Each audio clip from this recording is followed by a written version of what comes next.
Raksasa avait donné l'alarme. Abandonnant partout leurs postes dans la ville, les docs affluaient en masse. Jamais je n'en avais vu se rassembler autant en un seul lieu. Coiffés du casque d'or des jours d'apparat, ils convergeaient vers nous, filtrant la foule océanide tels les dents d'un peigne à coquillage. Nous avions trop tergiversé. Isagar n'avait pas la moindre chance de leur échapper, à moins que... Il faut couper par le lagon, m'écriai-je. Les notes y sont déjà nombreux. Peut-être passerons-nous inaperçus.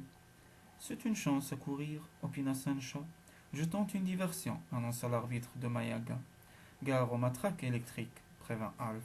Plusieurs groupes d'océanites qui s'échauffaient sur la berge, immergés en prévision de leur exhibition aquatique, nous fournirent un écran approprié. Tandis que nous glissions dans l'eau, je plaquai Isagar contre moi, me laissai couler, et quelques instants plus tard, nous surgissions sous la structure de soutien du podium. Fergus et ceux de Petra avaient accosté d'un côté, Alf et ceux de Virgolandia de l'autre. Avec un synchronisme parfait, ils prirent la tribune en tenaille, obligeant les gardes qui l'entouraient d'une haie protectrice à s'écarter de leur poste pour les affronter. Je drossai la fille du hiérarque dans la brèche ainsi ouverte le long de l'échafaudage, escaladai derrière elle les marches ornées d'un tapis bleu frangé d'or, et sans avoir laissé à quiconque le loisir de s'interposer, nous investimes l'estrade des officiels. Théâtral, Isagar arracha son casque, libérant la cascade de ses cheveux teints. Un silence stupéfait salua son apparition. Taranis, tout entier, s'immobilisait. Océanide et Techno, également bouleversés, les dogs eux-mêmes avaient cessé de combattre et contemplaient l'impossible, les bras ballants. Était-ce dû à l'absence de son mentor? Le simulacre semblait la proie de la plus vive indécision. Isagar se hâta d'en profiter, poussant d'une bourrade sa rivale en avant. Karian Hod et son peuple m'en soient témoins, clama-t-elle. Vous voyez le sacrilège de Raksasa, Karlenberg Izanni. Le kraken l'étouffe. Il voulait continuer à régner dans l'ombre. Je n'étais pas assez soumise. Il a commis l'hérésie suprême, créé un double. Ensuite, il suffisait de me tuer. Mais je suis arrivé à fuir. Et maintenant, me voici l'instrument de la vérité. J'ignore d'où sort cette folle, articula l'autre Isagar, qui semblait avoir recouvré son sang-froid, ni comment les océanides ont réussi à dénicher un aussi incroyable sosie, à moins qu'ils n'aient perfectionné leur sorcellerie au point de maîtriser l'acte impie de la duplication. Mais j'attire l'attention du conseil sur cette escorte où figurent les plus enragés comploteurs qu'ait jamais engendré Arian Hot. Ces comploteurs ont sauvé la fille de votre hiérarque, hurla Isagar, à l'intention de l'assistance désormais houleuse et partagée. Qui nous prouve que tu n'es pas un simulacre? Demanda un imagineur techno aussi perplexe que chamarré. Où se trouve Matt, Karlenberg Izanni? Il est très faible, trop faible pour une nouvelle investiture, mais des cris interrompirent l'imagineur. Ah ah, Tchak, tiens, Poc, prends ça, bras, zi, ah, ouch. On se battait à nouveau sous la tribune, l'échange des coups allait bon train, et Raksasa Karlenberg, empêché de passer, trépignait de colère. Qu'on les arrête, parvint-il à hurler par-dessus la mêlée. Isagar m'adressa un regard anxieux et s'inclina devant le conseil de Taranis. Confrontez-moi à mon père, supplia-t-elle en désignant sa rivale. Lui seul saura nous départager. S'il est encore conscient, il me reconnaîtra. La toche déchirée, les cheveux en bataille, son visage lourd violacé de rage, Raksasa Karlenberg avait enfin réussi à franchir notre ligne de défense. Il se rua sur Isagar et lui tordant le bras, la força de s'agenouiller. Dans le même temps, trois dogs s'étaient précipités sur moi et m'avaient violemment neutralisé. Assez de ces brutalités, se révolta l'un des technos. Oui, renchérit un autre, tu outrepasses tes droits. C'est à se demander ce que tu cherches, insinua un arbitre. As-tu peur de la vérité? Raksasa haussa les épaules. Il avait retrouvé son calme. Je le trouvais plus inquiétant que jamais. Si quelqu'un doit avoir peur de la vérité, c'est celle-là, dit-il en exerçant une traction sur le bras d'Isagar, qui gémit de douleur. Elle s'apprêtait à faire sauter notre ville. Dédaignant les dénégations de sa captive, il la traîna au bord de la tribune, frappa le gong accroché sur la lisse et cria.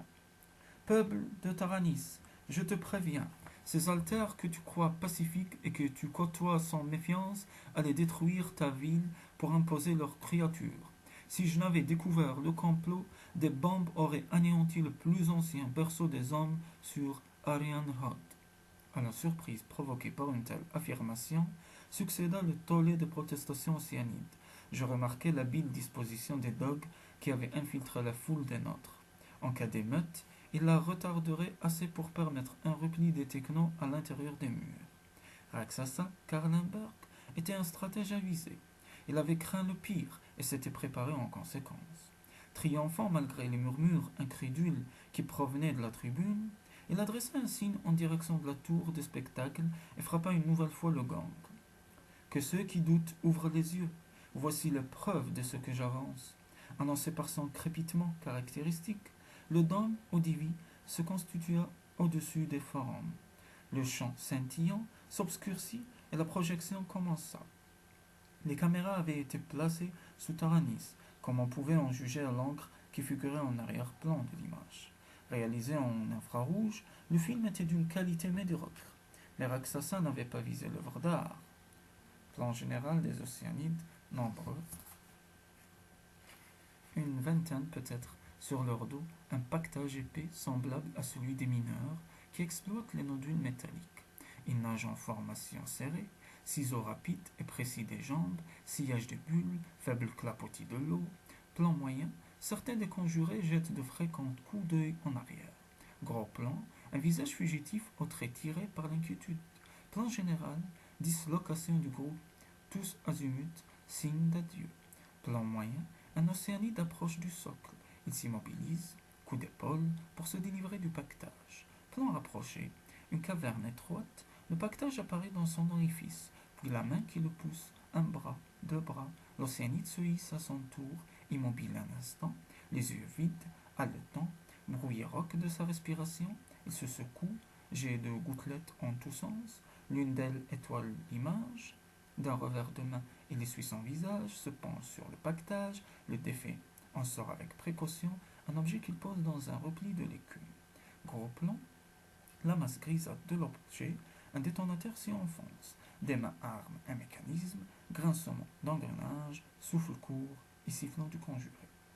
J'étais anéanti. Ces images me condamnaient sans appel. Isagar me pardonnerait-elle jamais qui découvrait ainsi le complot que nous lui avions caché? Elle se consolerait peut-être en comprenant qu'elle avait été l'artisan de notre défaite. Son double avait vu par ses yeux le refuge dans le socle qu'il avait sauvé des docks. L'exploration du soubassement avait révélé la multiplicité des cachettes. Raksasa en avait tiré d'évidentes conclusions.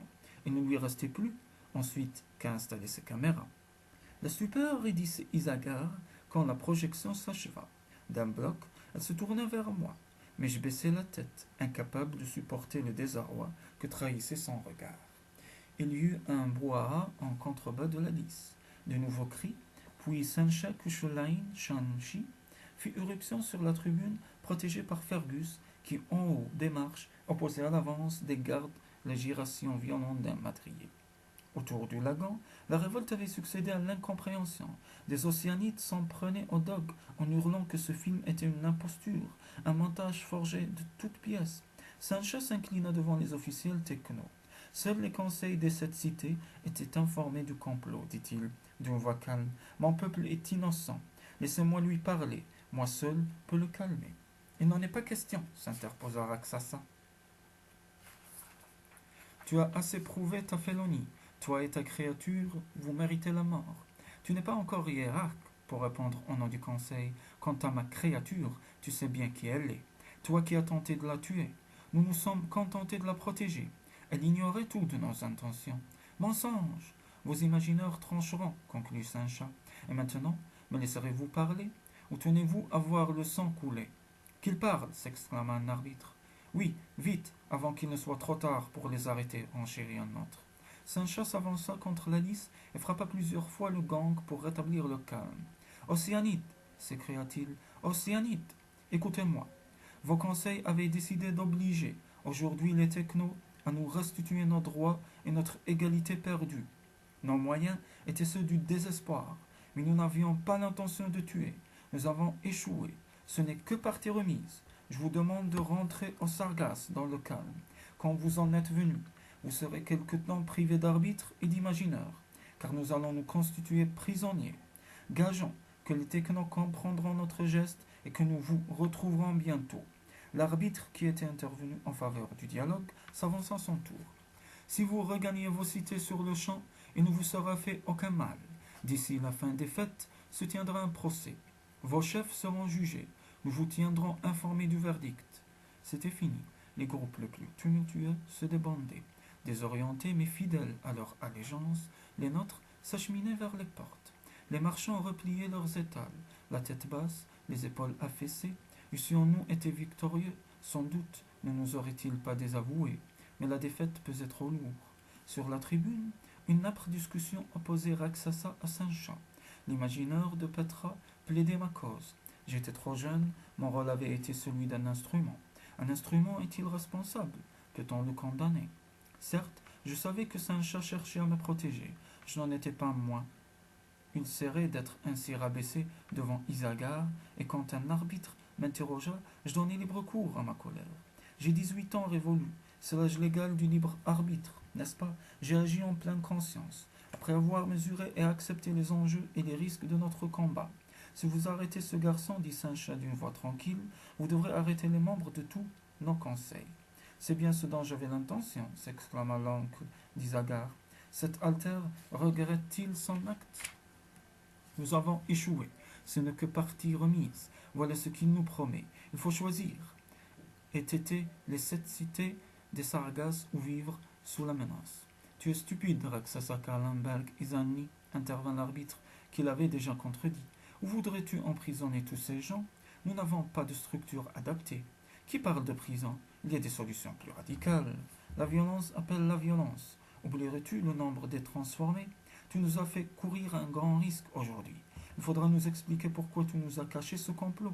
En attendant, nous allons garder ce jeune océanite.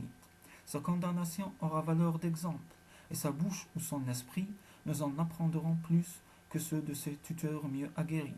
Au lieu de m'affoler, ces menaces me soulagèrent. Je craignais moins de comparaître devant un tribunal que d'être renvoyé à Virgolandia et confronté au jugement des miens. J'étais l'acteur d'un drame et j'éprouvais le besoin de le jouer jusqu'au bout.